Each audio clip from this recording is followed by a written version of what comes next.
Butrinti ka qenë gjithnjë një krenari e Shqipërisë dhe nuk është as pak e habitshme që menaxhimi një thesari të tillë arkeologjik të diskutohet gjatë.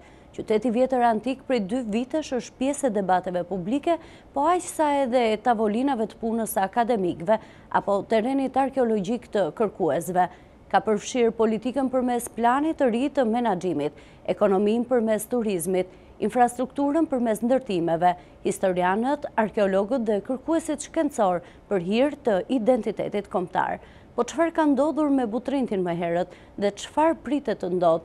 Dyshimet lakohen çdo ditë, pasigurit po ashtu. E vetmja pikë që na bashkon kur flasim për Butrintin është gjetja e formulës magjike për ta menaxhuar më së miri këtë thesar të trashëgimisë botërore.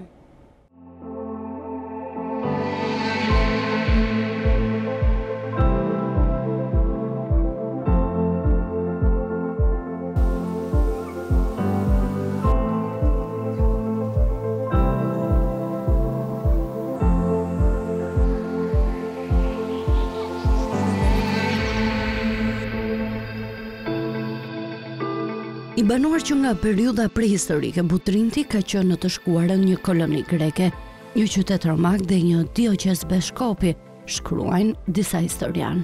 Të tjerë shkruajnë se Epiri është një rajon i njohur, jo vetëm në gjeografinë historike, por edhe në historinë e antikitetit mesdhetar, për shkak të Piros së Epirit. Askush në atë periudhë nuk e konsideronte Epirin si krahin të Greqisë, aq më pak epiotët si grek. Rrjedhimisht Butrinti nuk është grek. Në të vërtetë, studimet arkeologjike të 10 vjeçarëve të fundit kanë provuar se ilirët dhe epiotët kishin një kulturë shumë të afërt dhe si historia rishkruhet nëse zbulohen objekte të reja.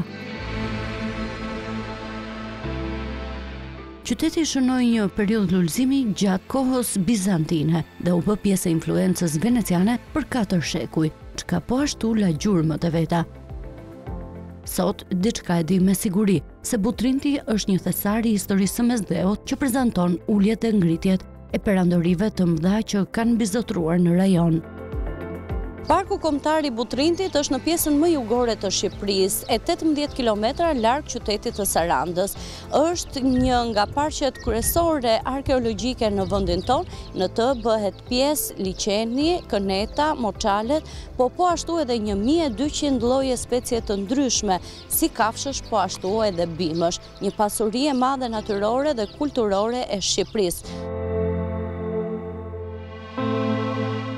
Është një vlerë historike dhe arkeologjike sepse është një vitrinë e kulturës epirote, të zhvilluar atje që në shekujt e 4-3 para erë, në emrin e një komuniteti që ishin prasaibët, në dëshmuar dhe nga mbishkrimet e shumta që ka dhënë Butrinti, por ku kemi një konstelacion qendrash antike, ku është Finiki, që ishte kryeqyteti i Kaunis, i epirotëve, dhe pas është Antigonea, është Borç, është Himara, është Çuka i Tojt, pra nuk duhet konceptuar vetëm si një, po themi, një port pa dalje, pa korridor, është një korridor i cili na çon kultura e lashtë e vendit tonë. Butrinti është një ndër perlat e trashëgimisë kulturore, jo vetëm shqiptare, por botërore.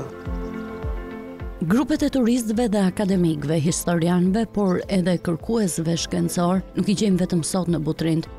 Ky vend i ka joshur ata që e duan kulturën, edhe atëherë kur Shqipëria ishte e mbyllur kundrejt botës perëndimore e kur komunizmi kontrollonte gjithçka. Sipas dokumenteve në Institutin e Arkeologjisë, gjejmë 3 faza të kërkimeve në Butrind, që ndryshe mund t'i konceptojmë edhe si 3 projekte të lidhura ngushtë edhe me aspektin e menaxhimit të Butrintit. Qëllimi i gërmimeve arkeologjike nga Luigi Ogolini ishte një koncesion i pastër që qeveria e mbretit Zog dha në atë kohë, jo vetëm për Butrintin, po edhe për qytetin e Apollonisë, ku Leon Rey bëi gëmimet disa vjeçare në Apolloni, një ndër themeluesit e arkeologjisë shqiptare, profesor Hasan Cekën, ka kontribuar së bashku edhe me ekipet për cilat ne përmendëm në krijimin e një atmosfere të kërkimeve arkeologjike dhe fal këtyre kërkimeve sot ne kemi edhe një bazë shumë të rëndësishme të publikimeve që janë bërë qoftë nga Luigi Ogulini, qoftë nga pasuesit e Luigi Ogulini që erdhën më vonë, sepse kjo vazhdoi deri në vitet 36-37, apo nga Leon Rey, një personalitet i shquar francez i cili na ka dhënë disa vepra shumë të rëndësishme. Qyteti antik u shpall për herë të parë si monument kulture në vitin 1948. Dhe gjatë sistemit komunist ishte shumë e vështirë të sigurojë leje për të gërmuar në Butrind. Megjithatë u investua që të krijojë një brez i ri arkeologësh që studionin jashtë Shqipërisë. Filluan gërmimet nga profesor Dimosthenë Budina dhe kemi kështu një pjesë të madhe të gërmimeve që janë kryer në territorin e Butrindit dhe të monumenteve zbuluar për profesor Budinës, cilët më pas shërbyen si një bazë shumë e rëndësishme për fazën e tretë që pas viteve 90, cilat u fokusuan kryesisht nga disa shkolla perëndimore. Në 1993, dy lord shumë të nderuar, miq të Shqipërisë, në një përpjekje për të ndihmuar Butrindin, kanë ngritur atë që njihej dhe vazhdon të njihet si Fondacioni Butrindi, me qëllimin për t'i ofruar Butrindit një ndihmë e cila në ato vite ku Shqipëria sapo dilte nga komunizmi, kishte dëshpërimisht nevojë për ekspertizë, për fonde, për mbështetje, që në mënyrë të ruhej dhe të konservohej si qendrat e tjera më të mëdha të trashëgimisë kulturore në Europë dhe në botë.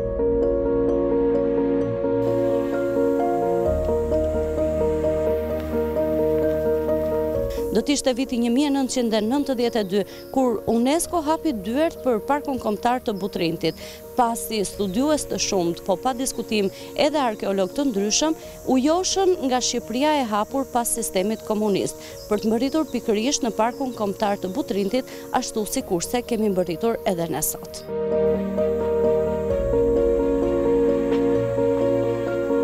Por ndonë se në vitin 1992 Butrindi u pranua si vendbanimi i parë arkeologjik i Shqipërisë në listën e trashëgimisë botërore të UNESCO-s, për shkak të trazirave civile të vitit 1997, Butrindi u vendos nga UNESCO në listën e siteve në rrezik. Në vitin 1998, me mbështetjen e Ministrit të Kulturës së asaj kohe, Edi Ramës, u hartua një projekt i ri për të promovuar Butrindin si një destinacion kulturor dhe turistik. Për çudi është që kjo traditë është krijuar nga kryeministri sotëm, Edi Rama, i cili kur ishte ministri i kulturës, në vitin 98 avancoi një projekt që ishte i nivelit evropian, bile më i përparuar si niveli evropian i asaj kohe, krijoi fondacionin për Butrindin, cili përbëhesh nga përfaqësues ex officio, që vinin nga Pushteti Vendor, nga Instituti i Arkeologjisë, Instituti i Monumenteve, Ministria e Kulturës dhe kështu me radhë, dhe cilët përbënin bordin e administrimit Butrindit dhe ka funksionuar në mënyrën model që nga 98 deri në 2005, kur u prish nga ardhja e Partisë Demokratike në pushtet. Një nga reformat absurde që bëri kjo parti ishte prishja e sistemit administrimit të parqeve arkeologjike edhe të trashëgimisë kulturore, e ktheu të gjithë këtë administrat në administrat partijake, ja dha më vonë LSI-s, me sa më kujtohet. Edhe kjo është gjendja që trashëgojmë sot, domethënë është antiteza e asaj që vuri Edi Rama. Dhe çuditshme është tani që është ky kryeministër i cili na paraqet një antiprojekt të tij. E pikërisht për këtë plan të ri të menaxhimit të Parkut Kombëtar të Butrindit, debati vijon prej muajsh. Projekti i ri u pagëzua si plani Margariti për Butrindin, ndërsa në kuvend nisën të qarkullonin nga deputetja e Sarandës Ina Zhupa të tjera alternativa apo sugjerime. Bindur që është një gjë skandaloze. Fondacioni për menaxhimin e Butrindit është një fondacion shqiptar. Mes tyre pati jo pak konflikte për menaxhimin, ndonse të gjitha palët bashkohen në një pikë. Butrindi kërkon një menaxhim ndryshe. Kjo është një reformë në mundësinë e menaxhimit të siteve të kulturës edhe e dim të gjithë që për sa kohë flitet për ndryshim, ndryshimi në fillim ka një hezitim, ka një përplasje, nuk është gjithmonë i mirë pritur, po kjo është pjesë e punës, pjesë e procesit. Kryefjala e të gjitha diskutimeve politike ishte fjala koncesion. një fjalë që ishte përdorur edhe në Mbretërinë e Zogut, e që rikthehej sërish në debatin e Butrintit. Historia po përsëriste veten, ndërsa interpretimet ishin të kundërta. Në momentin e parë ka qenë një marrëveshje sekrete dhe kjo e bënte edhe dyshimin shumë më të madh dhe ajo që u zbulua më pas me dokumentat që unë i kam bërë hap pas hapi publike ishte pikërisht dhënia tek një privat me koncesion tek një fondacion i cili ishte krijuar posaçërisht për të marrë Butrintin me koncesion nga 4 individ privat plus ministren e kulturës zonjën Margariti, e cila aty në fakt gjendet si individ privat dhe jo në funksionin e saj si ministre. Çfarë është koncesioni dhe a mund ta quajmë aktualisht planin e ri të menaxhimit Butrintit koncesion? Absolutisht jo, sepse koncesioni njëherë pikë së pari ka në thelb të vet ka fitimin. Ne këtu po flasim për një fondacion që është një fondacion jo fitimprurës, që do thotë që çdo e ardhur, çdo qindark që vilet nga kjo e mirë e përbashkët i ngel po të njëjtës pasuri. Koncesion është dhënia e një shërbimi publik, e një pasurie publike nga autoriteti shtetëror tek një autoritet privat, që ky autoritet privat të gëzojë të gjitha të drejtat dhe përfitimet për periudhën që e merr këtë në administrim. Absolutisht që nuk është koncesion. Absolutisht që nuk është privatizuar. Absolutisht që nuk tjetërsohet prona që quhet Parku Arkeologjik i Butrintit. Koncesion në terminologjinë e vet do të thotë një aktivitet ekonomik fitimprurës. Në rastin konkret, nuk ka pasur, nuk ka dhe nuk do të ketë aktivitet ekonomik fitimprurës. Sa e ndihmon ADF Butrintin edhe në kushte financiare dhe çfarë fiton ADF pas kësaj? Prestigj? Pa diskutim edhe prestigj. Nëse do ta nisja nga pjesa e dytë e pyetjes, në kuptimin komercial, në kuptimin financiar, ADF nuk i lejohet fitojë. ADF është një organizatë filantropike, e ngritur sipas rregullave të Shteteve të Bashkuara të Amerikës dhe në misionin e vet ka për qëllim që të ndihmojë në 4 fusha kryesore: trashëgimni kulturore, sipërmarrje, arsim dhe udhëheqje. Dhe duke qenë që trashëgimnia kulturore e Shqipërisë për fat të mirë është e pasur, ne kemi një listë gjatë të portofolit ton ku ndihmojmë dhe Butrinti është një ndër ta. Privati në këtë rast funksionon si OJF.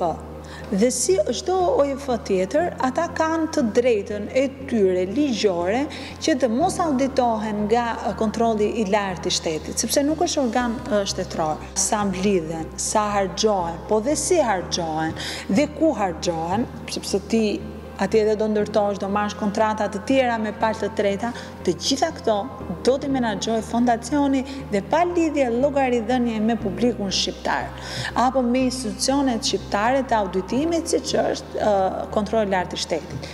Fondacioni që po ngrihet për Butrintin, për menaxhimin e Butrintit, është fondacion shqiptar, i regjistruar në Shqipëri, i ngritur dhe i aprovuar nga ligjet dhe nga Parlamenti i Shqipërisë, dhe që i jep llogari shtetit shqiptar në të gjithë instancat e veta. Shteti luan të gjithë rolin mbikëqyrës, të gjithë rolin vendimarrës me të gjithë projektet që kalojnë, po njësojnë, asgjë nuk ndryshon në iterin ligjor. Thjesht entiteti nuk është më zyra e administrimit të Parkut të Butrintit, por është fondacioni për menaxhimin e Butrintit. Thuaj se 3 vite më parë në një ceremoni simbolike të mbajtur në Ministrinë e Kulturës, drejtori i Bordit të Fondacionit Shqiptaro-Amerikan të Zhvillimit, Granov, i dorëzoi Ministres së Kulturës Elva Margariti draftin e planit të menaxhimit integruar të Parkut Kombëtar të Butrintit. Projekti i planit të menaxhimit është hartuar nga firma britanike Prince & Pierce me një financim prej $250.000 nga AADF.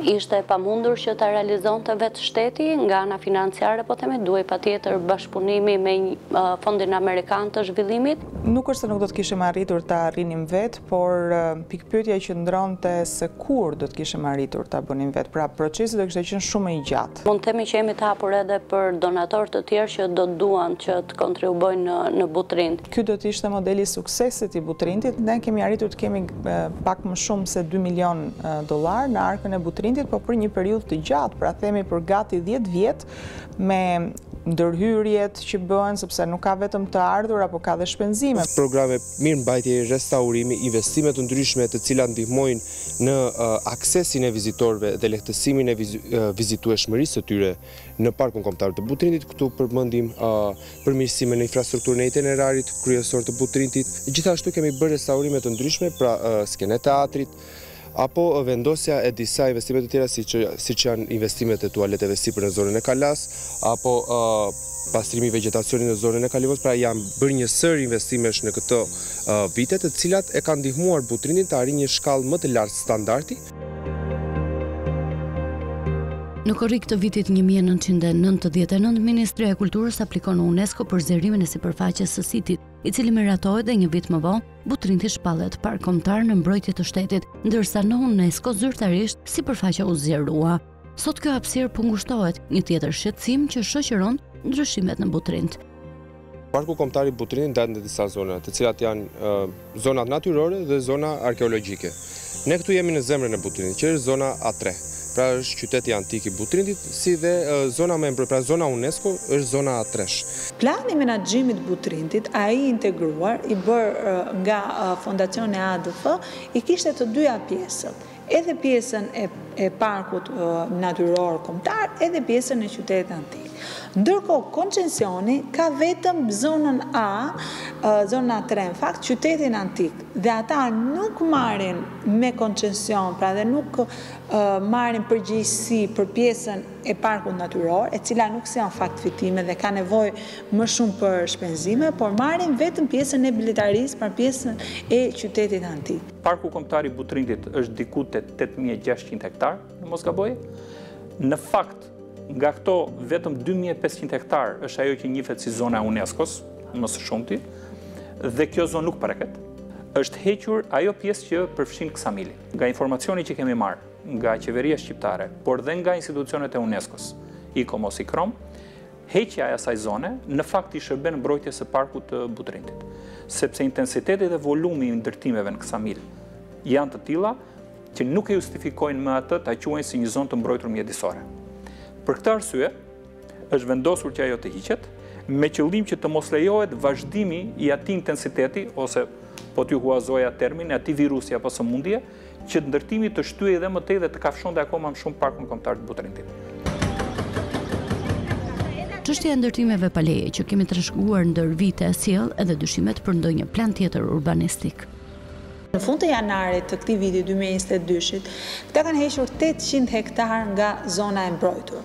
Janë 800 hektar që parashikohen nga të dyja anët ku janë hequr resorte. Resorte që paraprakisht kishin futur letrat për të bërë resorte dhe ku kjo ishte zonë e mbrojtur. Sa na siguron ky plan i ri i menaxhimit që nuk do të ketë ndërtime brenda Butrind, cilat do të jenë ndryshimet që do të ndodhin në Butrind me këtë plan të ri të menaxhimit? Ne në plan kemi parashikuar që të kemi një qendër vizitorësh, një qendër e denjë që të krijojë shërbime jo vetëm për turistët, por të ketë pse jo dhe shërbime për komunitetin, mund të ketë një vend qëndrimi, një museum store. Komuniteti i artizanëve që ndodhen në Parkun Kombëtar të Butrindit është një grup i cili na ka përfaqësuar në mënyrë dinjitoze tek ato gjërat që bëjnë me dashuri edhe me dedikim për turistat. Plani i ri menaxhimit kanë konceptuar një hapësirë dimensionale për këta, pra do ketë qoftë trajnimet, sepse të shesësh apo të prodhosh gjëra me dorë është një pjesë, por mënyra e tregtimit të tyre dhe ndoshta edhe një qasje tjetër e informacionit apo prezantimit të produktit të tyre kërkojnë që të kalojnë në tjetër nivel. A do të ndërtohet? Është një jo e madhe pafund. Nuk mund për sa kohë të paktën që ky plan menaxhimi është aprovuar. Të paktën për sa kohë që roli i ADF-s aty është i përcaktuar qartë që në këtë zonë përtham të ketë ndërtime në hoteleri, në turizëm apo në çfarëdo lloj natyre tjetër. Deri tani mediat kanë dhënë 2 resorte, të cilat me sa duket do trajtohen dhe si investitor strategjik të zonës, shpikja më e re për të vjedhur pronën publike, dhe nga ana tjetër është vetë koncesioni i Butrindit që parashikon dhënien e qytetit antik te një fondacion privat. Ajo që do të ndërtohet është një qendër vizitorësh, e cila pikërisht për të mbrojtur parkun arkeologjik të Butrintit do të jetë rreth 1 deri 1.5 kilometër larg dhe aty do të jenë ato shërbime që të gjithë ne i marrim dhe i dim që janë kur ne vizitojmë qendra të tjera të trashëgimisë botërore në përbot. Kjo është vetëm një pikë të cilën ne kemi parashtruar si nevojë për ndërtim, e cila nuk lidhet as me forma kullash, përkundrazi. Ka qenë menduar që të bësh një qendër e tillë e pritjes, se ne kemi një barak, po themi, të shekullit kaluar, edhe që do një qendër pritje, ndoshta është edhe ajo që transporti do bëhet me karreta elektrike, është prapë një gjë e mirë për të hequr ngarkesën e dioksidit karbonit. Ne duam që parku të marrë vlera jo vetëm për pjesën arkeologjike, por edhe për pjesën mjedisore, kështu që shtigjet për hiking, trekking ose arritja me barkat ekologjike nga liqeni për të futur në park është një tjetër mënyrë që lidhen gjithmonë me pjesën carbon free. Pastaj konsulentët, arkitektët, urbanistët, peizazhistët, ata të cilët na japin përgjigjen e duhur për pozicionin, formën dhe ndërlidhjen me të gjitha hyrjet e reja në park. Një pjesë e rëndësishme e asaj çka do të ndërtohet në Butrint është premtuar edhe Institutit të Arkeologjisë, çka shton edhe entuziazmin e drejtuesit të ri të këtij institucioni.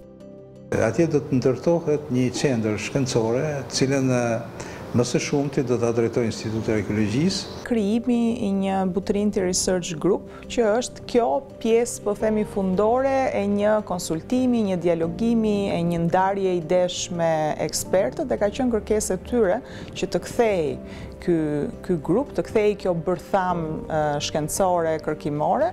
Dhe kemi rënë dakord po ashtu që një pjesë e të ardhurë nga turistët t'i kalojnë Institutit të Arkeologjisë për gërmime arkeologjike, dhe kjo është hera parë që Instituti i Arkeologjisë do të përfitojë diçka nga puna e tij.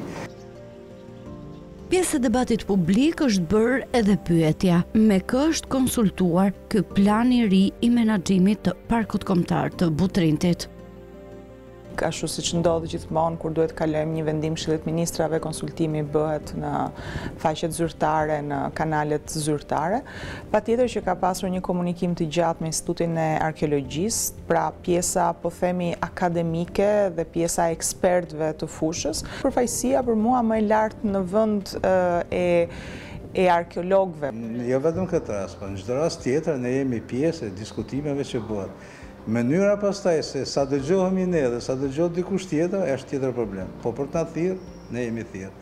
Kam qenë, po themi, projektues i parë i parkut arkeologjik të Butrintit, më ngarkua kjo detyrë në Institutin e Monumenteve ku kam punuar në vitet e rinisë time dhe kam vazhduar pastaj edhe me bashkëpunimin, kam qenë një nga iniciatorët e krijimit të Butrint Foundation me investimet që kanë bërë Lord Rothschild dhe Sainsbury në vitet 90 edhe 2000 deri në 2012, ku u krijua një shkollë e vërtetë e arkeologjisë shqiptare. Gjithë kjo traditë la jashtë. Ky është plani i menaxhimit. Nëse do të hapnim faqet e këtij plani, do shikoni që ka përpjekje për të numëruar bimësinë. Ka përpjekje për të evidentuar florën dhe faunën e saj. Ka një listë shumë të detajuar të problemeve me të cilën hasen muret, portat, gurët. Ka sfida me të cilën diskutohet se si duhet të rritet puna kërkimore. Do shikoni që ka një listë shumë të detajuar të detyrave dhe kush do t'i ndjeki në 100% të rasteve. Autoritetet të cilat do mbikëqyrin ekzekutimin e tyre janë autoritetet shtetërore. Ministria e Kulturës, Qeveria Shqiptare, Ministria e Punëve të Jashtme, Bashkia Sarand, shumë herë janë autoritetet të UNESCO-s dhe për të përgjigjur pyetjes tuaj janë mbi 80 institucione dhe individ të cilët janë pyetur. Për këtë arsye, plani menaxhimit parashikon dhe ngritjen e një bordi këshillimor. Dhe në ngritjen e këtij bordi këshillimor, ne presim që bashkë me Ministrinë e Kulturës, si partner në këtë iniciativë, të tërheqim emra të shquar, emra të rëndësishëm, si profesor Cekën dhe të tjerë, që të vazhdojnë dhe të japin kontributin, dijen dhe mendjen e tyre për atë çka dinë dhe mendojnë që duhet bërë më e mira në Butrint. Pikërisht nga dëgjesat me grupet e interesit, dyshime janë ngritur edhe mbi emrat e bordit të krijuar për menaxhimin e Butrintit. Ministrja e Kulturës, në këtë rast Elba Margareti, është vetëm 2 vjetë sipas statutit fondacionit kryetare. Dhe kryetare jo se ka ndonjë të drejtë vetoje, apo ka më shumë përfaqësim siç duhet kishte shteti në një fondacion të tillë, por kryetare formalisht. Dhe këtë formalisht e kanë ruajtur vetëm 2 vjet. Pra nuk kanë kujdesur që as formalisht ja jepnin shtetit kryesimin të paktën për 10 vitet e koncesionit. Çfarë është zgjedhur emrat përveçëm dhe a do të ketë rol Ministria e Kulturës edhe përtej emrit tuaj, po theme? Patjetër që ka rol, sepse ministria, prezenca e ministrit në krye të bordit është garancia numër 1 dhe emrat e përveçëm nuk kanë as një lloj lidhje me as dhënje ndaj privatit, as vendimarrje pa rolin e shtetit në vendimarrje, aq sa është e vërtet që vendimarrjet më pas ndahen në pjesën e votimit. Pra ne kemi shumë votime që bëhen me 4/5, që do të thotë që duhet ketë një përfshirje të gjitha palëve, nuk mund të peshojë vendimarrja ndaj partnerit apo vetëm nga ministria. Ky bord nuk është bord. Këtu janë 5 personat mbledhur një ditë në një tavolinë, nuk e di ku janë mbledhur, kanë vendosur bëjnë një fondacion. Kjo është, derisa nuk janë ex officio, nuk vinë nga institucionet caktuara, pavarësisht se kemi një emër ministre që nesër nuk do jetë më ministre. Sipas marrëveshjes, në bord janë 5 anëtarë që do të vendosin për Butrindin, 2 nga Ministria e Kulturës, 2 nga Fondi Shqiptaro-Amerikan i Zhvillimit dhe një anëtar neutral i cili është historiani britanik Richard Hodge, i cili jo pak është larguar për disa deklarata ku citon se parku kombëtar i Butrindit ka qenë koloni greke apo nën influencën e civilizimit helen. Butrinto sta qui, il paese sta lì. È un paese artificiale, è stato creato senza un albanese, essendo presente nel 1913 di inglesi e altro gran potere a Londra sotto Earl Grey, quello di te. Pak muaj më parë, Hodge ndodhej në Tiranë, po për Butrindin dhe ato kohë ai u prononcua kështu gjatë prezantimit të një arkivi me vlerë për historinë e parkut arkeologjik, pa ditur se një muaj më vonë do të kërkojë nga historianët shqiptar që emri i tij të hiqet nga bordi i Butrindit. Bashkë me ADF-n kemi punuar shumë që ky vend të tërheqë vizitorë të shumë, e të jetë menaxhuar shumë mirë, në mënyrë që nga njëra anë të jetë një vend që ndihmon origjinën, dhe në anën tjetër një vend që konservon asetet për të ardhmen, se thesari është atje, mozaiku, teatri dhe shumë asetet të tjera, dhe së fundmi një vend ku kërkimet tona të procedojnë në një kalibër të lartë. Ky fondacion i ri që quhet Fondacioni i Menaxhimit të Butrindit, synon pikërisht këto që ju thash, dhe nuk kam asnjë dyshim mbi këto. Po ju rrofet diçka, grekët apo italianët që vinë të vizitojnë Butrindin, thonë, si ka mundësi që shqiptarët arritën ta menaxhojnë kështu këtë vend në 2022-shin. How did the Albanians manage to do this in 2022?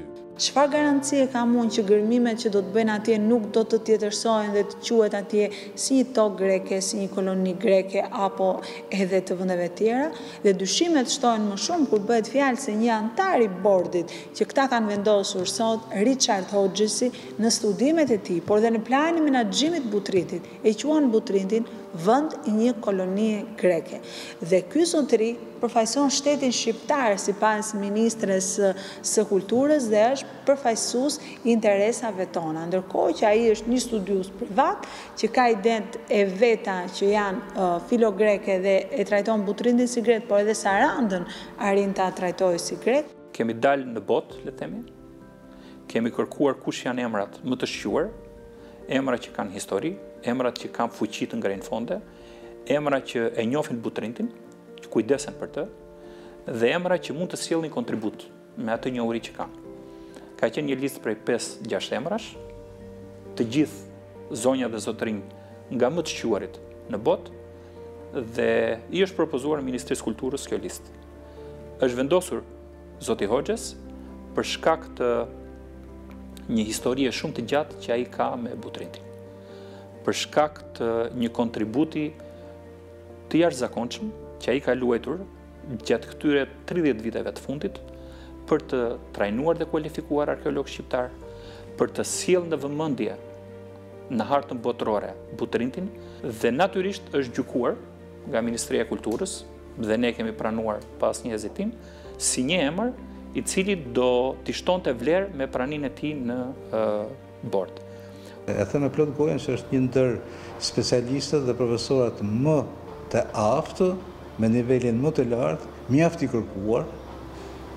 kërkuar, ka një kontribut jashtëzakonshëm në Shtetet Bashkuara të Amerikës, është president i një ndër universiteteve më të mira arkeologjike në Rom, dhe është aset mjaft i rëndësishëm që të diskutosh ose të përfitosh nga të dhënat të cilat ai ka si kapacitet i fushës arkeologjisë. Ka dhe këtu një politikë shkencore, realiste, merret një huaj që ka një shkollë tjetër. Në shkolla britanike është një shkollë e cila është helenocentriste. Pra në qendër të kulturës, po them mesdhetare, vendos gjithmonë Greqinë e Lashtë. Dhe çdo gjë që zhvillohet në antikitet s'është gjë tjetër vetëm ndikim edhe kopimi kulturës greke. Është një shkollë që është kritikuar shumë edhe në arkeologjinë shqiptare, nuk është realiste. Kreu i saj ka qenë Hammond. Nicholas Hammond, edhe prehistorinë dhe tumat i lire i quhen sikur janë të kapetanëve grek.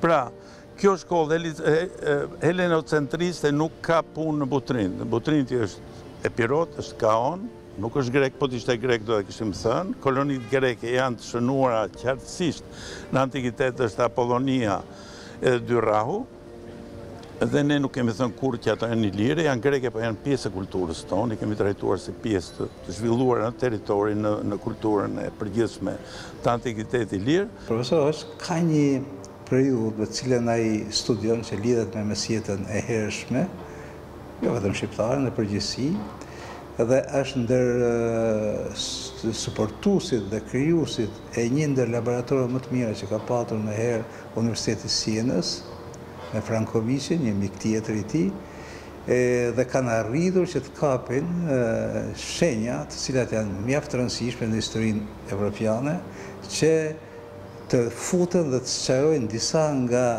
drithijet që ka kjo periudhë kaq problematike, sepse ndërlidhet me dynje slave, ose e thënë ndryshe, ndërlidhet me një përplasje kulturore etnisht të ndryshme të cilat ndodhen në mesdhe.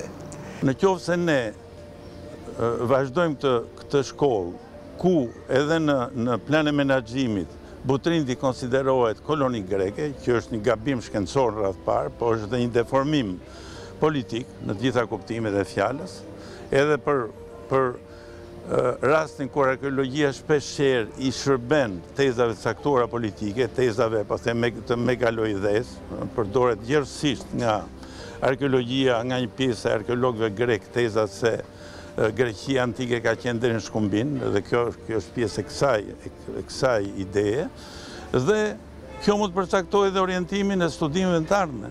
Në gjykimin tonë, Zoti Hoxhës në një moment të caktuar do duhet dhe besoj që do shprehet për qëndrimin e tij, për idetë e tij mbi Butrindin dhe më gjerë se kaq. Unë mund t'ju garantoj një gjë për masën që ne e njohim, Zotin Hoxhës, e cila është një marrëdhënie që është tërësisht profesionale dhe në kuadrin e kontributit në bord. Zoti Hoxhës e do shumë Shqipërinë. Gjasat janë që diskutimet shkencore nuk do të marrin fund asnjëherë, pasi Butrinti ka ende thesare që zbulohen nga gërmimet. Ndërka që edhe betejë për të siguruar parkut kombëtar të Butrintit, planin më të mirë të menaxhimit, po ashtu do të kërkojë të tjera sugjerime.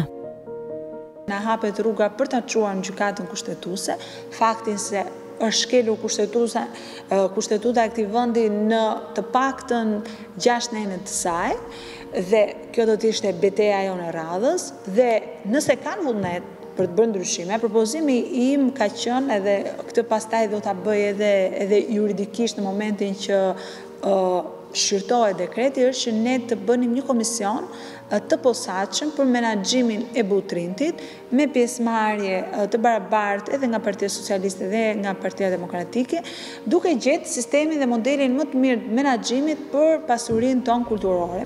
Unë kam propozuar gjithmonë që kjo nuk është një çështje politike, është kthyer gabimisht në një debat politik midis opozitës dhe pozitës. Fondacioni Rama të kthehet në fuqi, Fondi Amerikan Shqiptar që ka bërë marrëveshjen të bëhet pjesë e këtij fondacioni, siç bëhet edhe në modelin që kemi në Torino, në Muzeun Egjiptian të Torinot, mund të vinë dhe partnerë tjerë, po ky është partneri strategjik, dhe s'ka nevojë që të imponojmë një model që s'ekziston askund. Nga ana tjetër, unë kam depozituar në kuvend edhe ndryshimin e ligjit të vitit 2018 për trashëgiminë kulturore, i cili është edhe po them molla e sherit aty ku ka lindur kjo mundësi për dhënë koncesion, janë ndryshime që nuk i presin rrugën privatëve për dhënë donacione, për qenë donator, për qenë pjesë e bordeve, por që japin gjithmonë detyrimin shtetit që t'jetë ai autoriteti, menaxhues dhe administrues i pasurisë kulturore. Përvoja e deritanishme e këtij fondi ka qenë shumë pozitive me pazarin e Tiranës, me muzeun Marubi në Shkodër, me, po themi, disa projekte që kanë bëjnë me restaurime, që kanë me një plan menaxhimi të Durrësit, ku është vepruar pak më ndryshe se sa në Butrin, do të janë pyetur specialistët dhe institucionet shqiptare, nuk e din nëse do vazhdojnë edhe në të ardhmen ta bëjnë këtë punë, dhe ku ata nuk kanë qenë pjesë e bordeve, nuk kanë qenë pjesë e administrimit, nuk e kuptoj që duhet fondit Amerikan Shqiptar të bëhet pjesë e një menaxhimi, në këtë rast që bën rolin e drejtuesit të këtij fondacioni. Kur është zero para fiktimi, pse jeni ju pjesë e bordit? Arsyeja është e thjeshtë. I tillë është modeli i menaxhimit. Kërkon që donatori, në rastin konkret ADF, të jetë prezent në bord, të shikojë se si harxhohen, se si shpenzohen fondet e veta, të kërkojë llogari për qëllimin me të cilin ato janë aprovuar në fillim dhe të sigurohet mbi të gjitha, sepse kjo është shumë e rëndësishme, që donatorë të tjerë, në momenti që duan t'i bashkohen këtyre nismave, këtyre projekteve kaq të rëndësishme, i duhet patjetër të shikojnë qëndrueshmërinë dhe transparencën e strukturave. Duke qenë se jemi duke nisur një model të ri, i kemi lënë hapësirë vetes në këtë marrëveshje administrimi që kaluam në parlament, që të kemi mundësinë edhe të rishikimit, nëse shikojmë që ka hapa të gabuar, nëse nuk arrihen objektivat. Nëse në rastin e Butrintit plani nuk do të ketë atë sukses që ne presim, ai do të përshtatet rrugës për të reflektuar sa më mirë nevojat që ka Butrinti. Nëse plani menaxhimi do të jetë i suksesshëm, nuk do të plotësojë egon e ADF-s. ADF-ja është edhe një herë për të ndihmuar, por ajo do të provojë se sa të nevojshme ka Shqipëria. Dëshpërimisht të nevojshme që të sjelli në treg, të sjelli në eksperiencat dhe praktikat e veta, ato plane menaxhimi për cilat perëndimi bota e civilizuar ka dekada që flet dhe vepron. Dhe së bashku të bëjmë një produkt që në fund të ditës t'i shërbej në rastin konkret Butrintit e vetëm Butrintit. Çfarë është Butrinti për ju? Butrinti për ne ka dy pjesë përgjigje. Pjesa e parë është që Butrinti është pjesë e portofolit të ADF-s, është një nga 70 projektet tona. Pjesa e dytë është edhe personale, është një fat, është magji, hyjnore që Shqipëria e ka brenda territorit vet, dhe është një mundësi e jashtëzakonshme që ta vendosë Shqipërinë në hartën e vendeve për t'u vizituar, qoftë edhe sepse Butrinti është aty.